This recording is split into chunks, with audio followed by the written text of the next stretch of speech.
ચોમાસા દરમિયાન રાજકોટ શહેરમાં દૂષિત પાણીની સમસ્યા ના થાય,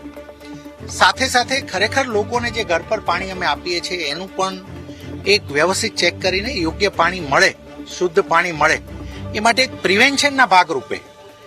અમે થોડું બધા WTP ઉપર એમાં હવે પોતે પણ અમે ચેક કરી રહ્યા છીએ અને અમારા ડેપ્યુટી કમિશનરો અને સિનિયર ઓફિસરની ટીમ બધે લગાવી રહ્યા છીએ, એટલા માટે કે આ સિઝન દરમિયાન ક્યાંય પણ કન્ટેમિનેટેડ વોટર લોકો સુધી ના જાય. હવે આજે અમે અમારા WTPમાં જે અમે લોકો માટે વિતરણ કરવાના છીએ એ જથ્થાને અમે ચકાસો પાણીને, એનું ક્લોરીન ટેસ્ટ પણ કરી છે અને અન્ય પણ અમે જે એની પ્યોરિટીની ટેસ્ટ હશે એ કન્ડક્ટ કરીએ છીએ. આની બાદ સોસાયટીમાં જે પાણી ડિસ્ટ્રીબ્યુટ થાય છે એમાં રેન્ડમલી બધા સિનિયર ઓફિસર્સ ઇન્ક્લુડિંગ કમિશનર પોતે અમે આગળ જવાના છીએ તમામ સોસાયટીઓમાં પણ, અને એ પણ અમે જોઈ રહ્યા છીએ કે એક વખત આ જોઈએ. સરકારશ્રીથી વિશેષ આ બાબતમાં અમને સૂચના રહેતી હોય છે કે કોઈ પણ જગ્યાએ contaminated water should not be distributed, એટલે એ ના થાય એટલા માટેની આ પ્રિવેન્ટિવ ડ્રાઈવ છે.